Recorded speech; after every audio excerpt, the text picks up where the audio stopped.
In this video, we're going to be talking about how to change your Facebook name before the 60 days limit. So let's just get straight into the video, shall we? So Facebook generally restricts name changes to once every 60 days to ensure profiles use real life names.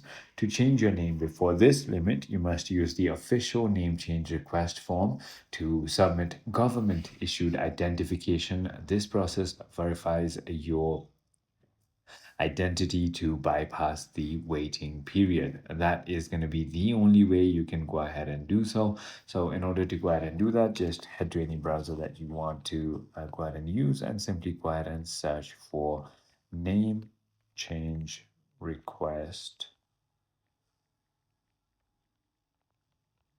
from Facebook.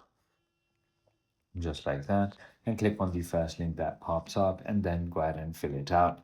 It is as simple as that. I hope this video clarifies everything for you. If you have further more queries, feel free to comment down below and I'll see you